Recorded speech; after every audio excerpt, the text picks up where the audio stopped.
people don't have families at 40. Some people are struggling in their relationships, you know, and they're wondering, why is it difficult for me to have it all? Now, there are common life pressures, and I really want to talk about them in different groups. And the reason why I do it in groups is I don't know what age groups we are in. And Moses, at this point, it would be nice if we can have the poll where we can know the age gap, the age that we are dealing with.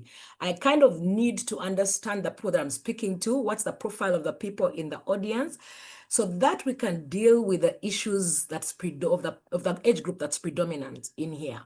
And the reason why I do it in age groups is I've come to realize that the issues that the teenagers go through are not the issues that the people who are 25 to 45 go through, not the same issues that those of us who are above 45 go through. And so it's important to understand yourself from where you are at. Yeah. So the apprentice, which is the 14 to 24, and I don't know how many apprentices that we have in here. Maybe we can have a show of hands, or we can have somebody who will just say, yes, I am in this age group, so that we can know. I hope you can hear me well. Oh, I don't look 40, 50. Thank you, Mercy. Pamela, Yes, I doubt if we have 14 to 24. Okay. Oh, my daughter is on. She's at that age. Oh, let's cater for her. My daughter is on. Let's cater for her. Let's cater for her, because and also it's just for you parents who have kids in that age group to also hear what they actually go through, and how can you cut them some slack, for lack of a better word. How can you walk the journey with them? Yeah.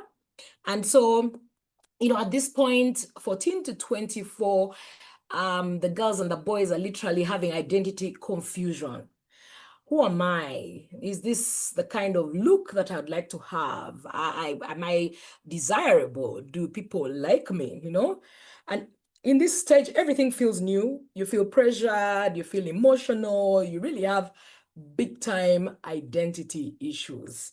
And so if you're a parent of a child in this age group, you need to look out for these, yeah? Academic pressure, peer pressure, yeah? First love, heartbreaks, crushes. I like to laugh over crushes with my daughters because I want to demystify it. It's absolutely okay. And it's okay for your crush not to like you, yeah? Or to notice you. It's really fine, you know? It's good to have a chance to chat over these issues. Body changes and self-esteem. Sometimes we think we want to have a sharp nose. I grew up when my siblings were laughing at me that I had a button nose, too small. The joke that was running in the family is that I'm always in a hurry, and therefore God just got a piece of meat and threw it on my face and said, okay, you go since you're in a hurry. Yeah. And so I grew up knowing, okay, I don't have a good nose. At some point, I would have loved to have a nose piercing. And I kept on thinking, I think my nose is really not that nice, you know? I look back now and I think in hindsight, what was all that? What was that really the biggest issue at that point? But you know what, guys?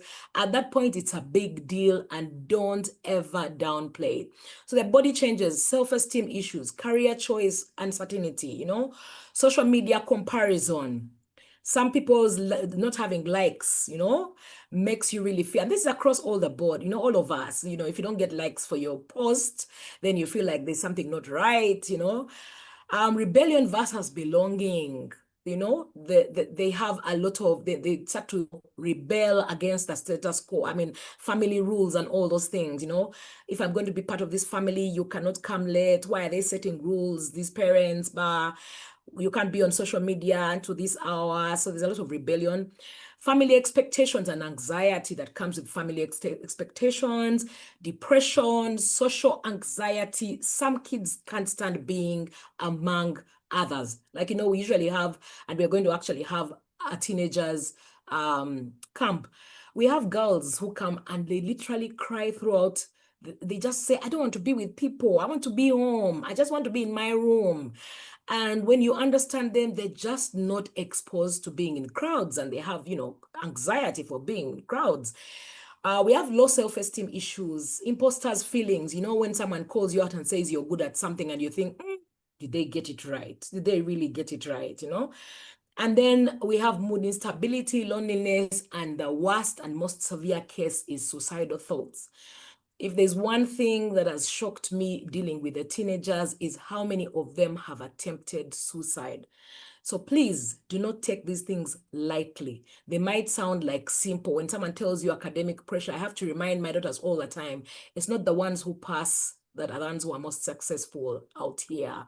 And so they've got to always remember that do your best and let God be the one to lead you to the next steps and the next level of your life. So that's for the teenagers and those who are 14 to 24.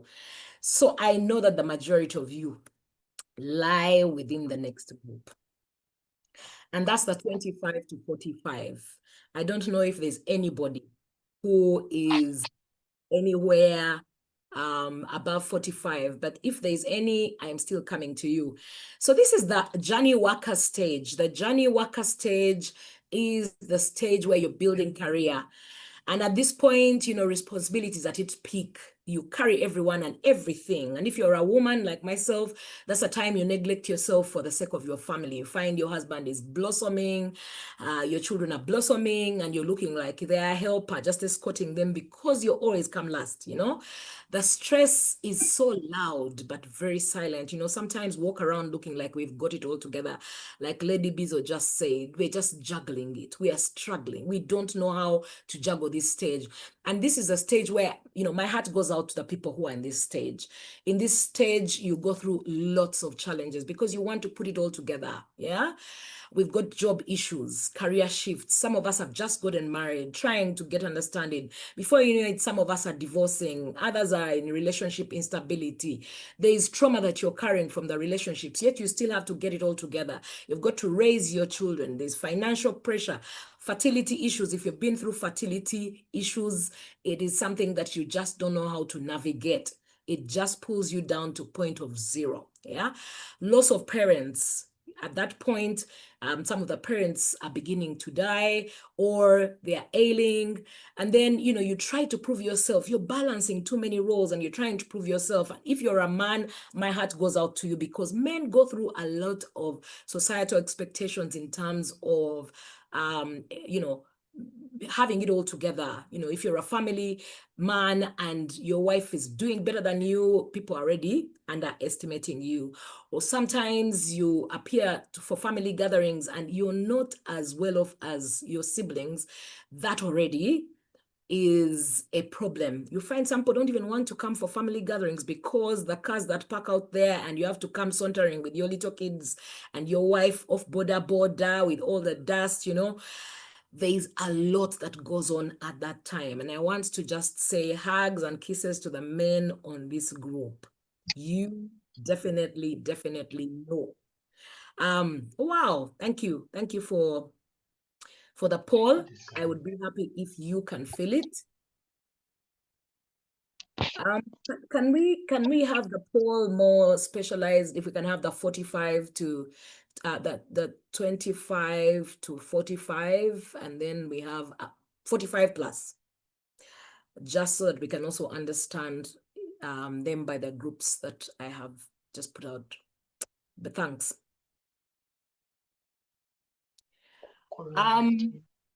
So during this time, you go through all these things, and I don't want to go all the way because this is the stage where you go through the most of everything they call life issues. And at this time, you also are beginning to hold positions, and strong ones at that. For example, I met a guy yesterday. He's building a beautiful, humongous house, and I'm supposed to, one of the things I do is I help people with furnishings and finishings for their houses. And I'm taking him to China in December. And I told him, wow, this is a beautiful project. Oh my goodness. So, I knew him before he married and I said, so how is your family? I hope your family is excited. He said, no, I'm not married anymore. I'm divorced. So this is just for me and my two children. When I tell you, it looks like a hotel. And then he just told me, you know what, I don't think I'm cut out for marriage. So we hold positions. We hold positions. We hold positions. We are very, very, highly opinionated between this age group. You know what has worked for you, what hasn't worked for you. So you begin to hold positions. And life issues tend to make you think and have positions, which in turn also form the perspective at which you look at life. Like you find people who say, all men are dogs, yeah, because they've kind of had experience falling out with men over and over, so they've held a position. Or at this point, the 40-year-old wife, when you are also 40, is difficult to control. When I say control, I use that word because that's the African way of okufugibwa. That wife is difficult to forgive her because that's the time when she gets to realize, okay, this is who I am. This is, take me as I am. I am not going to change myself any longer. I'm tired of putting up appearance. I also want to be who I want to be. But this is also a point where you can also get into depression. And many of the people or the women who have been through who have had children, sometimes it lingers. The postpartum depression does not stop. It kind of moves on, and if it's not checked, you find that you continue on with it. So there are so many life issues in this age group. I would like to understand, kind of also bring out the next age group, which I don't know whether I'm the only one who lies within that group. But in that group, 46 to 65, we choose to call it midlife transitions, or in that time is when you're rethinking, rebuilding, recentering. The heart wants meaning, not performance. You're tired of proving yourself to people. You want to find some sort of satiety.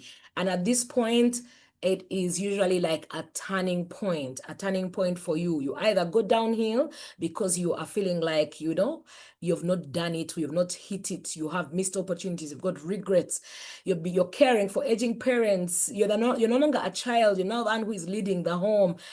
Your parents are beginning to act like kids again, you have health issues, they are creeping in. I know many of my friends right now who are are going through insulin resistance, and we have made it a point that we are going to start to reverse the situation. We need to work on that, and that is very critical for 2026. For the people of my age, I am literally dragging people down that route, because if we are going to live long, to find meaning, to have a legacy, we need to work on our health. At that point, we find that you have midlife, mid depressions, grief, fear of aging. And fear of aging is across all groups. People who are moving, transitioning from the apprentice to the young workers, journey workers, they also feel like, they have fear for aging. And as you're getting to the 46 to 65, now it creeps in even more. And so it's important, really important for us be aware of all these issues that come within our age group. So that list, I will not go through it because it is clear. There are a lot of scares, things that you are worried about, and I'll get back to the midlife transitions later. Is there anybody who is in that age group, the 46 to 65? Just put up your hand. Moses, are we recording? Yes, we are. We are recording everything on video and audio. Okay, thank you. Thank you. Thank you. So I guess amongst us, there is nobody who is in the age group, but there's so many challenges that come in that age. So I'm just going to talk about perspective, because perspective is the critical issue that we are all dealing with. Perspective is how you see life, and how you see life determines how you survive it. Yeah. So how you see life is, perspective is the lens that shapes everything. So we can have two people who are being raised in the same home, but the effect of having been raised in that home is different because everyone looked at it differently. Yeah, you can have a father who beats the mother, and then you have two boys raised in that home, and one decides to beat his wife because he saw the father doing so. The other vows never to beat his wife because he could not take the pain the mother went through.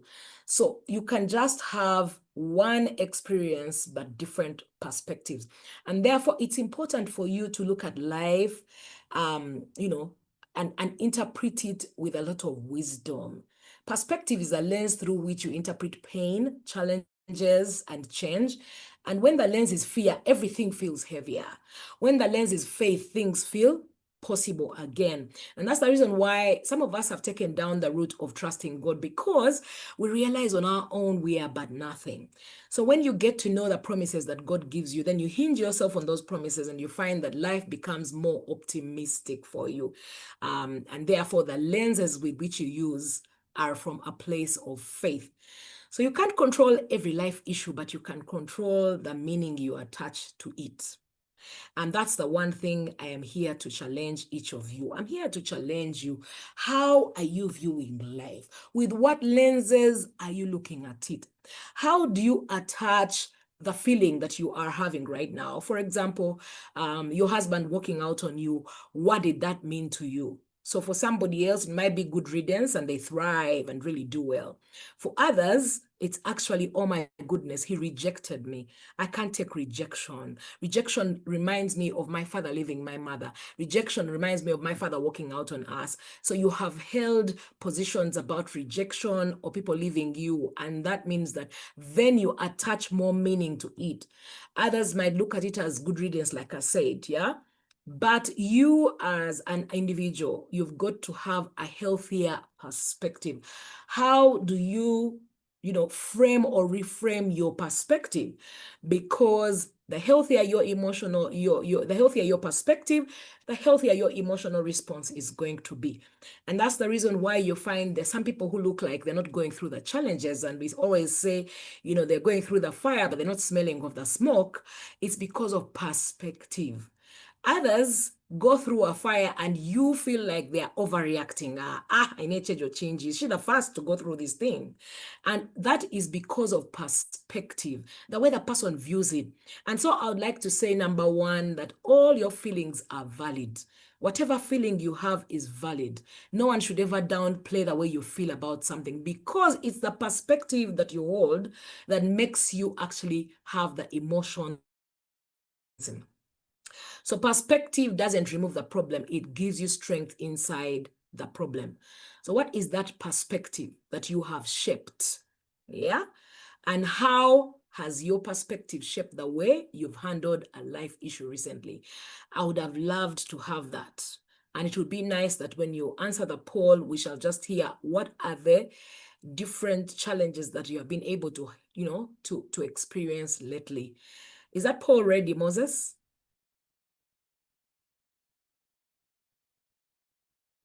Nelson is taking the poll. Nelson, are you there? Is the poll ready? Hello, Nelson? Okay, no worries. He will. Okay, he will. Let me get to him. Okay, he will signal when he's ready. Basically, what I wanted us to think as our anchor thought right now is your viewpoint always becomes your experience. Yeah? When I tell you that I have been through divorce, I have been through childlessness, you wouldn't believe that I am looking at life optimistically. Because for some people, they just cannot imagine themselves divorced. It's like divorce is the extreme. Childlessness is like, how can you be a woman? You're 50 and you have never had biological children. So as I speak right now, I have adopted 2 girls. So I am a mother of 2 girls. And it never crosses my mind at any one point that I'm not a mother, because I have had them since they were 6 months and 8 months. And that means that I have been with them all their lives. One is 17, the other is 14. And so What is my perspective? Do I look at myself as childless? Do I look at myself as somebody who has been made a parent through different ways? When I go into public, do I speak about it and have to explain to people that, guys, by the way, they are not my children? And, because you think the whole world is pointing a finger and maybe they actually know you don't have biological children. But what is your perspective as you're going through life? What is your perspective? What is your perspective when everybody else thinks marriage is the ultimate trophy you can be able to attain in life? And yours has fallen apart. What's the perspective? How are you looking at it? How are you interpreting it? What are the emotions that are coming out of it? And therefore, the only discussion I want us to have this evening, let it be your perspective. And I would like us to change, to really, look at our perspective, evaluate, how do I look at life? Am I the glass half full or the glass half empty person? Because the truth is, life is viewed from the lens of whichever way you are looking at it. If you are looking at a loss of a job as your ultimate verdict, like as if the judge has hit the gravel and said, you are doomed, dead, finished, then you're going to live a life of doomed, dead, finished. I lost my job at the age of 26. And I was not prepared for it. I had just gotten married. At that point, I was earning more than my husband. So my salary was critical. It was crucial. It was important that I actually did have it. And what I did every day, I just got out of my house, told my maid what to cook, and off I went to town. And while I was in town, I made an office in an internet cafe. In that internet cafe, those days we had internet cafes. I don't even know whether they still exist, but they were the in thing. That's where we would find, internet, do whatever it is if you're not in an office. We didn't have smartphones, so you wouldn't do all the things you're doing on your smartphone. So yeah, guys, we are that archaic, yeah. And so I would go and sit in the internet cafe and literally send out documents to people. I was vulnerable enough to tell my friends and classmates, I'm out of job, but I can do a lot. So a friend of mine says, do you know how to rapporteur? I had never even heard the word. So I went and asked my sister, what is rapporteur? And she said, no, he's taking notes in a workshop. I said, yeah, I can type really fast and I can take notes. So let me go and, tell them I can do it. I was given a job where I was paid 300,000 per day for a period of 2 weeks. So don't even count how much that is, but just know I dared. And after that, I started earning in dollars. I remember earning $300 per day, rapporteuring thereafter. I'm an artist by profession. During that season, I got back to drawing cartoons and illustrations for people's publications. I just had to get back, like get out of my bed every day, leave my home, and behave as if I'm going to work. And guess what? In those 6 months, and I'll tell you it was only 6 months, I managed to buy myself my first car. What am I talking about? Perspective. I could have wallowed, stayed home, cried, maybe just told my husband, now you're going to take care of me, so I don't know how we are going to survive, maybe go back to my parents and say, But perspective, I just told myself, Pamela, you are created for more. You can't sit here and wallow in self-pity. In those 6 months, and I can tell you, I'm not telling you lies, I bought my first car. I got a deal where I was paid 2,500 USD. So some of you are wondering, what can 2,500 USD do? It bought me a car. That was 4.5 million shillings, which was able to buy a car. And so I would just tell you that perspective is everything. And if you go out of this room tonight and there's only one thing you've learned, please learn just perspective. So how are you shaping your perspective? Because you don't see life as it is, you see it as you are. So life as it is might actually be looking like it sucks thoroughly. But the question is, do you see it as you are? And that means that you see it from your lens. You see life from where you are at. Have you seen people who seem to have overrated self-importance? Like you think, those people in life tend to really make it. And one thing I realize for those of you who are women on the call, men tend to beat us at one thing. They just have this confidence. Sometimes I also call it overrated self-importance. The guys will somehow say, I can do this. When they go to speak about what they do, they are very open. I am the CEO of this organization. I've been able to move the numbers from X to Z. And then the women are always very, very modest. Oh, since I became a CEO, as a team, we have been able to move. The guy owns everything, literally. Yeah? Even that which has been done by the teammates. So there is something about perspective and how you frame it. And I would like to encourage you with the scripture in Romans 12:2, which says, do not be conformed to this world, but be transformed by the renewing of your mind. Renewing of your mind literally means that you've got to speak to the mind. You've got to reframe the situation. You've got to reframe the self-limiting beliefs. Like, for example, oh, Pamela, you don't have a nice nose. It could have been better sharp. How do I reframe it? This nose has served me 50 years. It has never let me down. I breathe in, I breathe out. And guess what? I have learned to appreciate and, accept and also find the beauty in it. Now I look back in gratitude. What if it was big? What if it was excess? So the things that I always found really funny growing up, the things that I felt like I could have changed about myself, have all of a sudden, I've found peace with them. Why? I've had to reframe the things that have been limiting me. I used to stammer. And if you listen to me, sometimes I have a stuttle.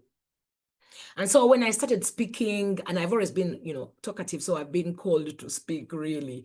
But for me to speak in public, I'd say, but what am I going to do about this stuttle? And I also speak really fast. Sometimes I've got to slow myself. Actually, now I speak really slow. But I just grew up feeling like I just was not meant to be standing in front of people to speak. Those are positions that we have held along the way, and they actually do affect us. But what's the best way to reframe that? One of the things you'll hear me say in this day and age is that, guess what? I was always talkative. God created me talkative because I needed to speak. And now that I'm older, I am speaking life. I am speaking encouragement into the lives of people who are downtrodden. And now I get to appreciate that being talkative is not bad after all. Yeah. So I am changing my perspective. So your mind is in control, is the control center of your life. And the perspective can turn pressure into purpose. If you can be able to change the perspective, the way you view things. For example, I've had women who come into our, our classes, and their marriages are falling apart. And then we talk about life, we talk about childhood traumas. They get to understand their spouses from their childhood traumas. And by the time they come out of it, they have grace for their husbands, and their marriages start to thrive. What changes about these women? Perspective. Just simply perspective.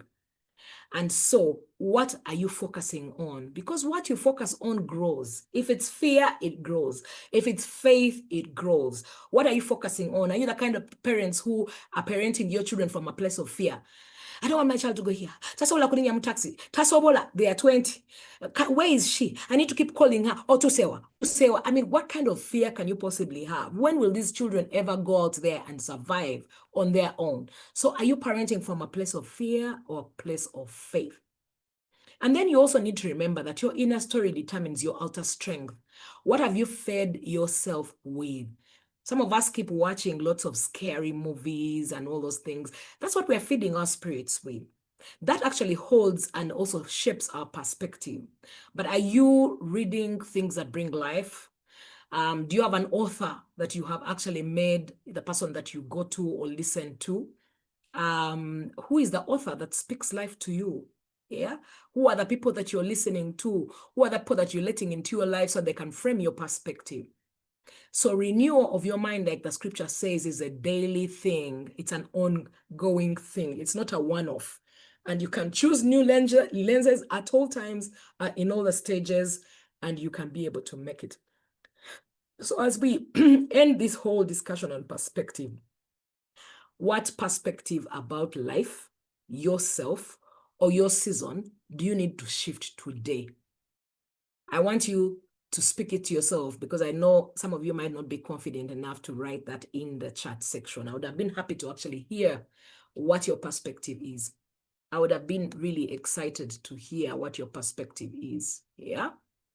But what it is that you need to change today. So for some of you, it's going to be the way you view yourself. For some of you, I'm going to send you to the Bible to reframe who God says you are. I remember the time when I was going through my challenges, going through divorce. I felt like I was worthless. I felt like I was nothing. And just in there, I read the Bible. I actually, for me, I went, it's usually, it happens in a way that, you can either go extreme end against God when you're going through challenges, or you go on the extreme end of diving into the scriptures and trying to understand yourself from what God says you are. So for me, I got into reading the word of God, just understanding, what does God say about me? Am I actually worthless? Did I come into the world to do absolutely nothing? And I got to realize that, guess what? He calls me his own. My name is inscribed on the palm of his hand. And because I'm very dramatic, I keep telling people mine is a tattoo. I don't know about you. Mine is permanent. He always views me and sees me, checks on me throughout the day. And then he said, I will never leave you nor forsake you. I started asking, you mean even in this situation, you are with me? That changed my perspective. I started seeing myself for who God says I am and not my current situation. My current situation said I was a loser. I wasn't able to hold my marriage together. I didn't have children. Kwegamba, everything just didn't seem rosy. But what changed? My perspective changed. I started looking at myself through the lens of Christ. What does he say about me? And in the season that you're in, what does God say about you? Let me hope that, oops, my time is fast spent. Okay, so we are going to rush through the next slides, because I'm sure the message for today really has been perspective. So I'll just tell you a small story, because I like to tell stories so that, when we keep it real, people are able to get it. So a month before I turned 50, I was planning a getaway with my girlfriends and family members. And I had quite a number of people who were backing me up, because we were 19, who actually 20 of us that went for my birthday getaway out of the country. You can imagine how that should be exciting, knowing that you have friends with you who are literally showing you that they care, they're willing to spend their money to, celebrate your life. And I was going to launch 3 books. You can imagine from the outside, that should have been beautiful. But I woke up one day and I had this meltdown. And a meltdown is really like a place of confusion where you feel like, I think my life is just not right. Something is not okay. And I remember sending a message to my siblings and telling them, guys, I feel like I'm tired. I feel like, and I realized I was burnt out. I've given my organization 7 full years. And in 7 full years, we've done a lot. We've had more than 1,000 women go through it. But I was not feeling fulfilled. I felt like I was being left behind while everybody else was thriving. And I just came to realize it was a midlife crisis that I was going through.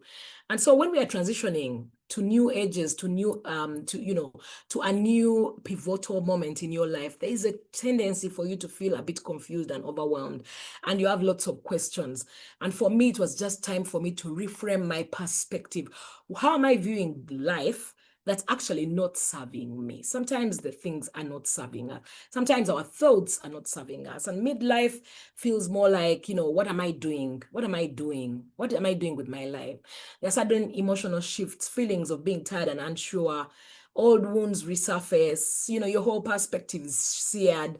So you've got to be able to catch yourself in the tracks and say, what's my perspective? What's my perspective? I'd like to say that if you've gone through these experiences, you're not alone. You're not alone, and the pressure to figure it out is why we are talking about mental health at this time. I'd like to encourage us to talk about, the toughest moments that we have been through lately. That was part of the poll. And, it's important for us to understand what has surprised you about the transitions. Some of you are in your, just moving into 40, and you're actually surprised that you're feeling like you have an imposter syndrome. Why? Because you actually feel you've not achieved, but people see and view you as someone who has achieved, right? You're asking yourself, am I really doing it right? Some of the women, especially, we have this feeling of being stuck, have I really gotten there? Everybody else is thriving except me. Some of us are stay-home wives, and you're asking yourself, was I created for this, or was I created for more? So we need to talk about these issues. These are the ones that cause us to find ourselves. But the good news is that you can reset it no matter the age. Even at 50, you can reset your perspective. You can redefine what matters to you. I'm beginning to sieve out. The Bible in Luganda says, there's so many things that do not mean anything. There's so many things that do not mean anything. But guess what? We elevate them, and they end up being our definition. Yeah. So at this point, I'm learning to siphon, to see what it is that I need to. Yeah. Let me read a message that I've gotten in here, and I really thank you, Catherine, for sharing. Says, thank you so much, Pamela. I'm widowed 1 year now, and I took on the perspective of Thanksgiving, but where is the place of explosion?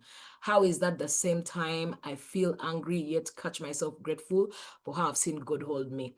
I definitely will come to that, and I'm happy that you are putting the questions in there. Ladies and gentlemen, kindly do put your questions in the chat section. I'll start with you, Catherine, when I'm done with these. Thanks for that. So I also want to encourage you that you are allowed to grow differently. Comparison, and I want to touch that. Comparison is the biggest thief of joy. Comparison is the thief of joy. If you look and say, oh, but Moses looks like he's got it all together. Have you actually listened to his story to know how far he has gotten to this point? Do you actually want to stand and sit in his tracks? Would you take his life for a single day? Even when he looks the way he looks and speaks the way he speaks, you are actually judging him from where you are at. But if he opens his mouth to tell you what he's been through, you might not want to carry his cross. Comparison. So you are allowed to grow differently. I don't have to have a house by 50. I can have it at 60. I don't have to change houses like the trend is that, you had the house when you were 22, I don't know what. Now I've built the house of my 50s and plus, There is a trend that goes on around, the pressure to be, to fit. The pressure to be able to fit in society is our biggest problem right now. Comparison. So you're allowed to also ask for help. And I would like to say that when you feel overwhelmed, look out for a coach. The coaches are here. I'm a coach, and I am an adversity quotient coach. That means that I walk you out of adversity and make sure that you get to a place of safety, but it's only if you are willing to do so. So don't look at me as a magic person with a magic wand. You have to put in the work. But 2, do you want to look for a proper psychiatrist? Sometimes it's beyond just the ordinary. It's beyond just changing perspective. Someone has got to understand the chemical balance of your brain to be able to understand how to help you. So it's okay to ask for help. It's really okay to ask for help. And I really want to say that it's important that we actually reach out for help. And I'm sorry that I have taken so much time. So the faith angle, I would like to encourage you, be still and know that he's God. You're never too late. You are never too late. And you need all the answers today. That's what everybody wants. You need a solution out of your problem. Yeah. Like now I'm thinking, how do I sell my books? I have 500 books in my yard. What do I do with them? How do I sell them? I'm frantic. How do I take it piecemeal? Number 1, thank God I have my books. They are readily available. 2, what are the marketing strategies? They are readily available.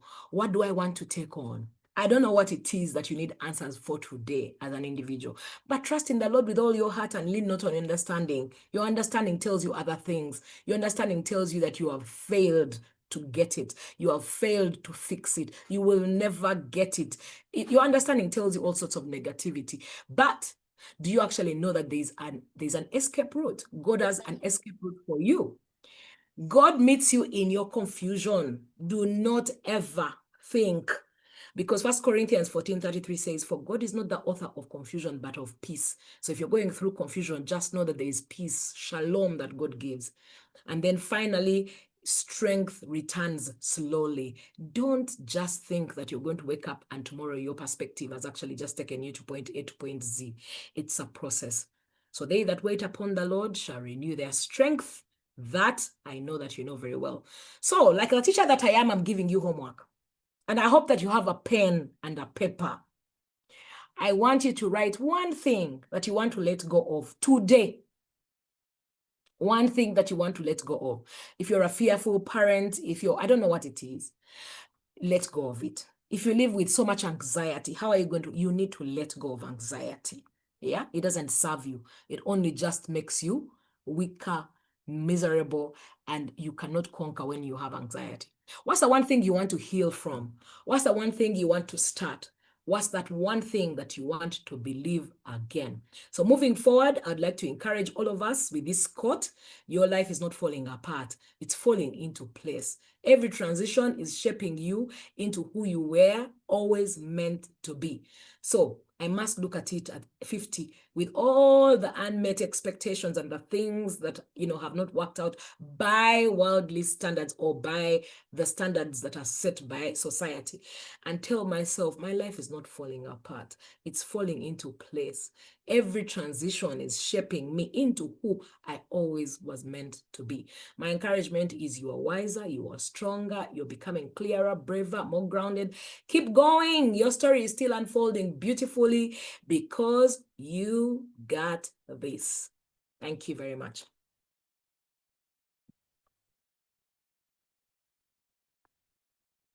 Pamela, thank you so much. You've done a marathon. I have a feeling you had more in, whatever was coming out of you is even more. It's still there. We are really blessed that you have spoken from the depth of your heart to us. There are words that I want to capture. One, you talked about transition, and you married transition into perspective, and you married perspective into framing. Transition,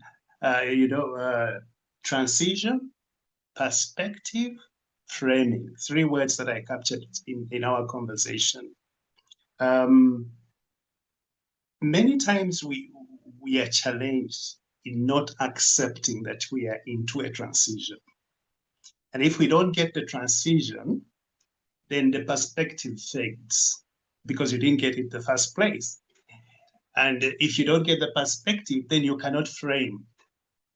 Flip the coin, it works the same way. If you get the transition right, you get the perspective right, you get the framing right.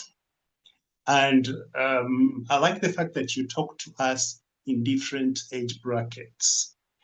There comes a time for a man where you feel, well, I'm at this particular age, maybe I'll not get there. Maybe my framing is wrong. And what's our life expectancy? You start thinking about life expectancy and singing songs like "Nearer My God to Thee." Yet you're still alive. Can you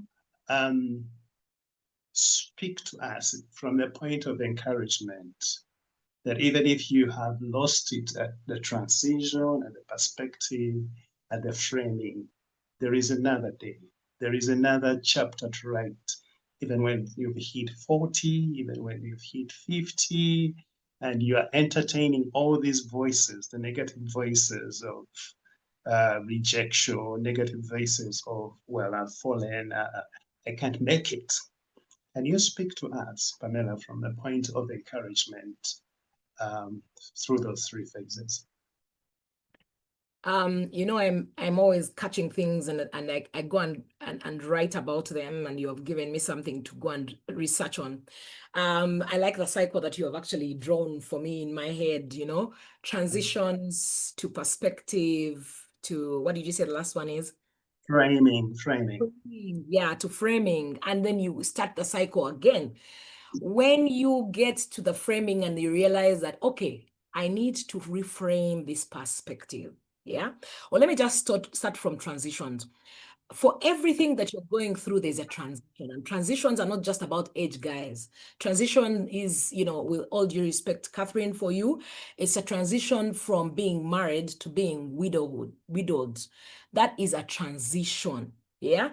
And you need to now catch the perspective that you have picked while you're in that transition. You've got to pick that perspective. What does it mean to you? How does this situation actually make me feel? What positions am I holding that actually, what does society say about this situation I'm in? Those are the perspectives that you are holding because you're thinking about how people are viewing you, but also how you're viewing yourself because you never thought you'd ever be a widow. It's not something that you actually planned or knew or had an appointment for. And so you find that at that point, number one is first coming to terms with the current situation. The current situation could have been childlessness for me at the time when I tried absolutely everything, got to a point where I knew, okay, I'm now getting to 50, I'm not married, and that could mean I might never have children. But guess what? Even at 50, I still have faith that I will find somebody and I shall get married and I shall have children. I don't know how that will work out, but my perspective has had to change. So I am trying to just simply say that it doesn't matter which point you are at, whether you are at trying to understand where you are at, like understanding the transition, whether you are at the point of, okay, this is my perspective I already have, you can catch your tracks even right there and say, how do I reframe my perspective?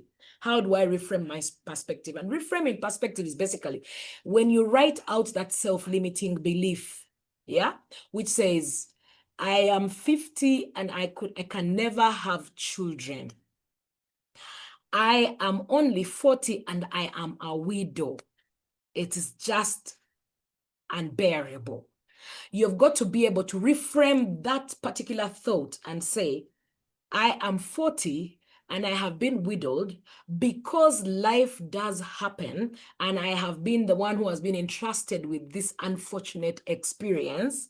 How can I be able to make the best out of it? Because there's always good and bad. It sounds terrible, right? But there's always good and bad. And I will assure you that from all the bad experiences I've had have come out all the books that I have. I'm telling you, I have 6 books. And all these 6 books, plus being an adversity quotient coach, plus, spending time, just speaking life into people's life, it comes from a place of experience. So now when I look back, I was not unfortunate to have gone through all those things. They had to be part of the process. I look at it as life is not falling apart. Life is actually, going the way God intended it. And along the way, you have got to go through both good and bad. Now, this is the bad thing that has happened to me, but it doesn't define me. So you've got to come to a point whereby that bad thing doesn't define you. And what is the good that can come out of it? How can I encourage people, turn it into purpose? Or 2, it can be the time that you need to go out and do certain things that you've always wanted to do. Or it's the time for you to start changing things about the way your home is, your children are, things that you've always wanted to see done. What are you reframing? What are you changing? What are you reorganizing in that situation? So I would like to say that it's never too late for anything good to happen. It's never, let me just say this. I believe that we are either going through adversity, getting out of adversity, or preparing to get into adversity. Adversity cycle. So when there is a time for silence, that's the reason why we have people say, life is too good right now. I'm scared something bad is going to happen. Because you're not used to being in this, in this state of having good things happening. So make the best use of every situation as it comes. So if you're going through a place of grieving, grieve. Look for help, do whatever it takes. When that is done, you will now have the cycle where you've gone out of adversity and there is a time for peace and satiety. And then there's a time for you to prepare again, and God always whispers to you, prepare yourself, something is going to happen. And those things are promised to you because the Bible has never said those bad things won't happen to us. The Bible says the troubles of a righteous man are many. Many, many, many, many. But the Lord delivers him from them all. Promise to you. Promise. It's a promise. He does not want to pretend that they won't happen. So I would like to say that, from whichever point you are, you can reframe the situation. It's not easy, and that's the reason why you need to be more positive, have faith, yeah, for you to be able to, acquire the stamina to be able to pick life up when things are looking down. I hope that answers you.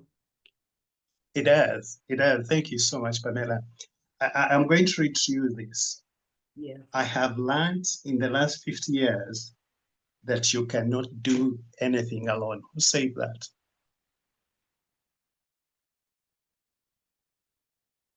I have no idea. You said that. You Me. said that. You said that You want when to you were brag? preparing this. Yes. And it's talking about collaboration. Your life story is about collaboration.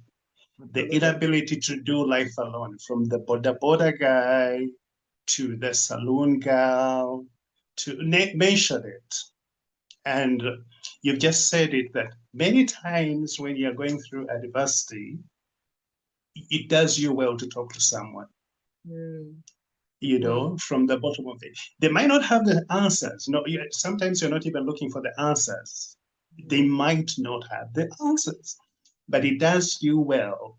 I think the place that I go to church to say it's not fine. We keep saying it's not fine to do life alone. But now you said it differently. You said you have learned in the last 50 years that you cannot do anything alone. That's going to be our last thought.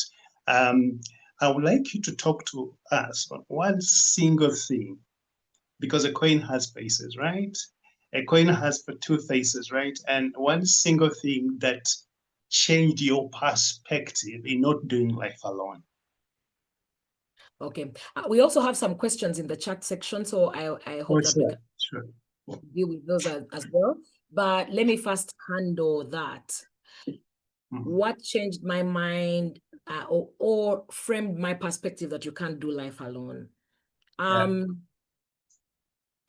One, let me just say that if I describe myself, I call myself a recovering control freak because I like to have life going the way I expect it to. Huh?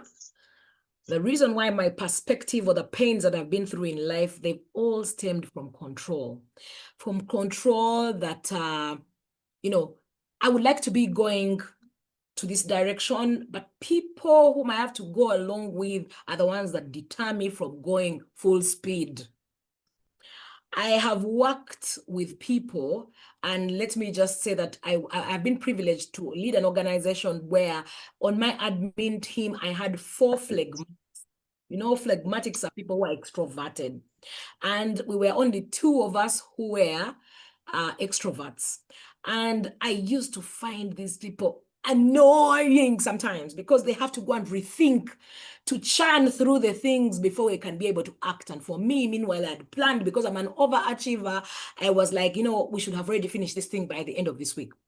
And then I realized that, okay, by the way, they have a place in my life because guess what?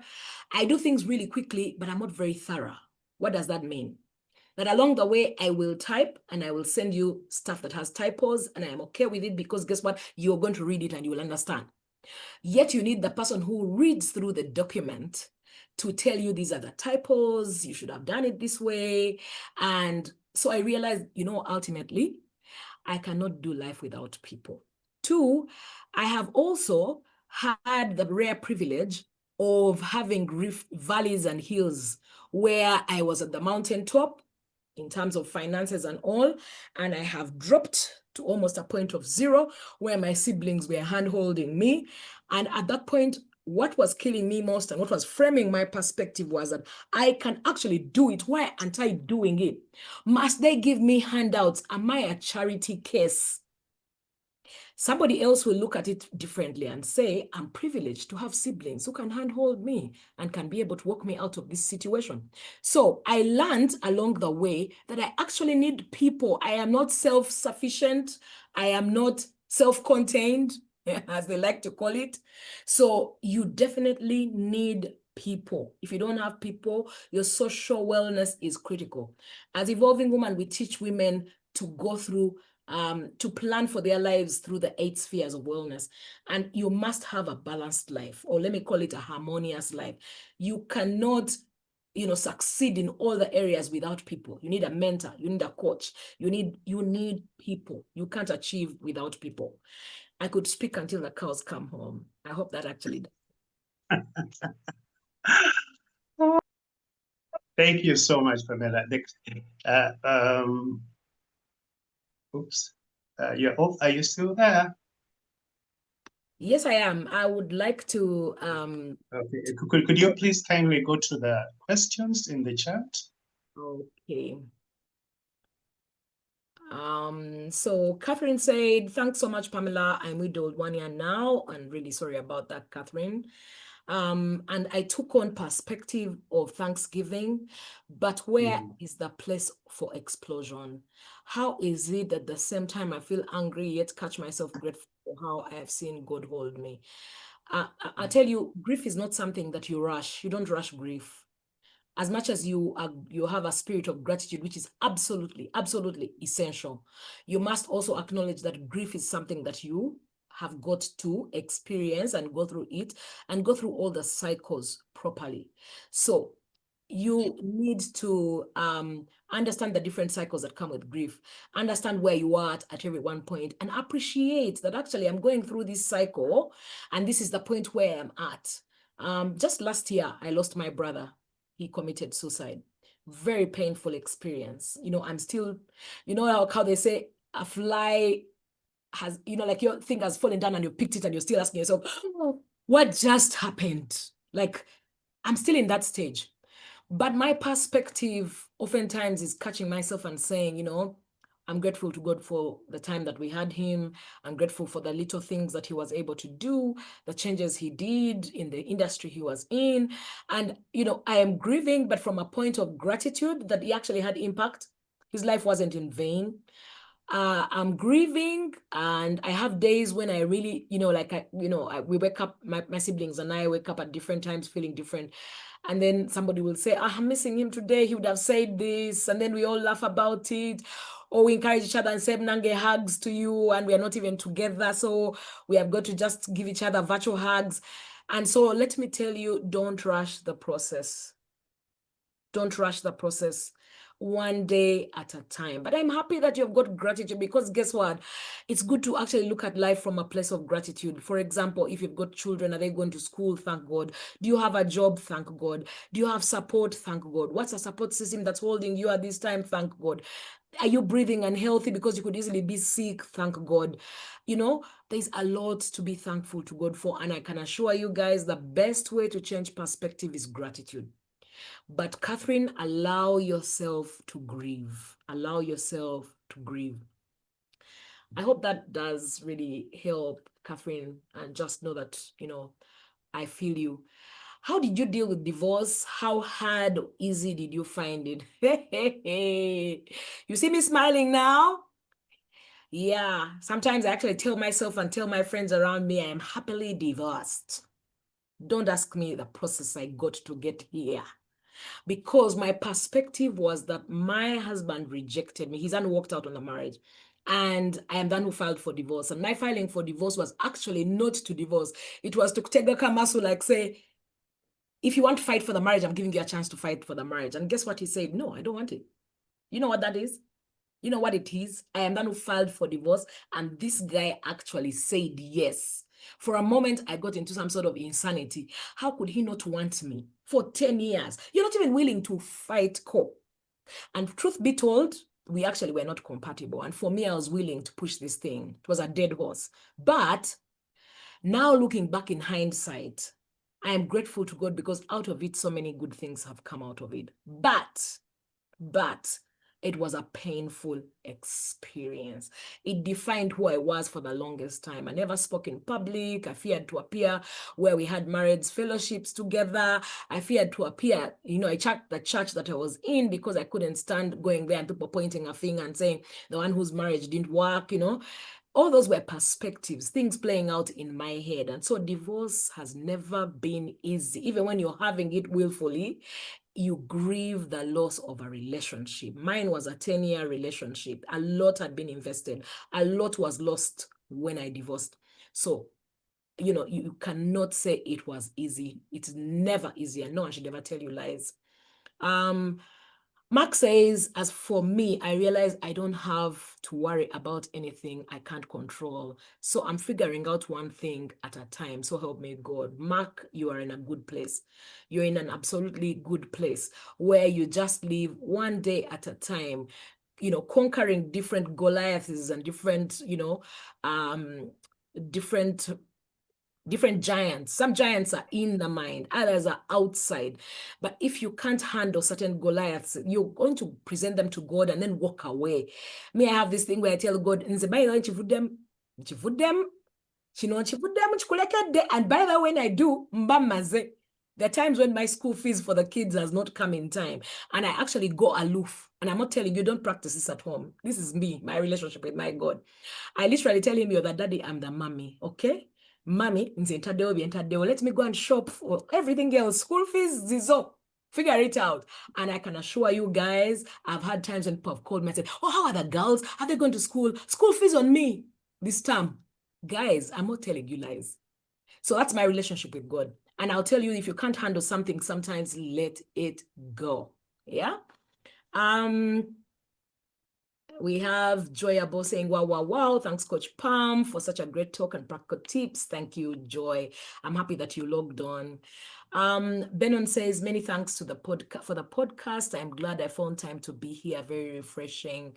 Thank you, Benon. Catherine says, thank you so much, Pamela. I appreciate this. Thank you, Moses. Let it count podcast. Thank you. Victoria says, thanks for sharing this experience. Will you share the recording for some of us to rewatch and for those that missed the live? Yes, I think Moses will talk about that. So I guess really there are no other questions for me. Over to you, Moses. You've done so well, Pamela. You have spoken from your heart, like I said earlier. And Mark Twain, he said, the only reason we don't figure out to remember, we don't figure out to remember when we've told the truth. There's no time, because you've told the truth, you don't figure out, what did I say? So you've spoken from the depth of your heart, and we want to thank you so much. Before I go through the last things that I needed to know, somebody has told me that Thanksgiving is an attitude of gratitude. And if it's an attitude, it has to come out on a daily. Sometimes it comes out with tears in our eyes. Sometimes it comes out with a loneliness, a certain type of loneliness, but it's still an attitude of gratitude. This is your latest project, isn't it? Yep. Can you kindly speak to us about this and the girls that are supposed to join you? Yes. I should even show you more. Yes. Okay, I'm happy that you're speaking about them, because I think that a lot of what I've said is really written in these books. I'll just start from the beginning. I have this book, Beaten Not Crushed, which you could always get my number and get a copy. This week we are going to have them in Aristoc. In Aristoc, we have 3 of our books, the most recent books. But this is really my story of turning pain to purpose. This is my story. All those stories I've told you are right in there. But of course, they don't have the story of transition to 50, because I wrote this book 7 years ago. So This is the raw truth about the pain that I went through and how I managed to overcome. So Beaten, Not Crushed is my story. The second book is Embrace Your Quirks and Travel Light. This is really just trying to demystify life. Like, many of us have been through tough situations. We've made mistakes, we've had silly experiences, but we don't laugh about them. I think it's time for us to laugh about that silly experience where the boy ditched you and never turned up instead of continuing to be depressed about it. You're 50 and you're crying about when you were 15. Some boy just didn't think you were beautiful enough. Laugh about it and say, hey, by the way, you know what? I just don't think it would have been a good match after all. Oh, now I don't think he's a good looking guy anyway. Play and laugh about it. So that's what this whole embrace your quirks is about. I've written in a book called Crafting Your Own Power, which is crafting your life in the 8 spheres of wellness. And it's an experience that I offer. People, sign up for it. It's an 8-week experience. So this is a book that you only pick if you're willing to write into it. It's a handbook. Write into it about life. Where do I want to see myself in terms of emotional wellness? What do I need to work on? It explains all the different spheres and what you can be able to do till you come up with a plan. For 10 years, we come up with vision boards for 10 years and plans that are annual. What do I do as a building block towards that? I know. Then comes the masterpiece, God's masterpiece fit for purpose. And that's the one that talks about collaboration. It's the one that talks about synergy. It's the one that talks about you being an art piece in the gallery of life, and God is proud of you inherently, as in he doesn't need you to work or do anything for him to be proud of you. But what's your best work that you can pull out? Are you able to discover what your purpose is and live it out loudly and unapologetically? This is the book for you. So this is an Aristoc as well. This is 50K. The others were 25, except for the Crafting Your Own Power. And then these two books are 50 letters each, one to the teenager and one to the adult between 25 to 45. Yes, thank you, Moses, for purchasing the books. Yeah. And so these 50 letters are going to be helpful for you just to navigate the different areas. The 5 F's and you. The 5 F's being friends, family, all that you get a chance to navigate. How do I find some sort of harmony? It's called work-life integration. Many of us call it work-life balance, but you can't balance life. You definitely have got to find a way of surviving through the season. And then the teenager one that I talked about, which is really helping teenagers to understand who they are. So those are the books that I have, and I'll tell you that you would definitely have to put in the work for you to feel better and live better, learn from people's experiences, don't reinvent the wheel. Everything that you're going through is not new. The Bible says, there's nothing new under the sun, nothing new. Every situation you've been through, someone else has been through it. Why not go and find out from the person how they navigated it rather than reinventing the wheel? Thank you. And Pamela, you have a teenage camp coming up. Can you talk to us about that? Okay. So on the 8th to the 13th, we've got a camp. It's a mixed camp for boys and girls, but it's being organized by 2 organizations. So we decided to work with Rehoboth Petra Foundation, which does the camps that are called Boys to Men. And for us, we have ours called teaser teens, which is girls. And so because we have been doing a lot of damage control with the adults, we thought we would be more proactive and start to deal with the kids as early as teenagers. Yes, it is very important. And so we are having a camp in the same place at the African Village, and that's in Mokono. And the girls we are going to be mixed only for devotions, for fun times and all that, but we are going to have separate classes because the issues of the girls differ from the issues for the boys. For the boys, it's a boot camp. They are, trained to be hard, to be, the girls, we don't want to take them through that. So what we are teaching them is who am I? What am I here for? What's my purpose? Etiquette. We shall be having some hands-on experiences like tailoring, and different cookery and all. But more than anything, it's going to be a dialogue with the children, not a lecture. So this is the time when they get to also air their views and tell us what it is they have learned about themselves that we too can be able to learn from them. Yeah. Many thanks. Guess what, Pamela? You've done a lot of damage control this evening. We are really, truly honored. And I hope the Bible says what? Iron sharpens iron. So there's one man's countenance sharpen another. We are blessed at Let It Count. Let It Count podcast is here for that. We do not medicate on the table. We medicate with thought. We then medicate with scripture. We medicate with encouragement. That's what you've done for us. And I trust we'll have you back sometime next year, 2026. Thank you so much. Thank you. Thanks to everyone who has managed to create time and log in and hear us out. We can do this again and again and again. Blessings and a fantastic weekend ahead. Thank you.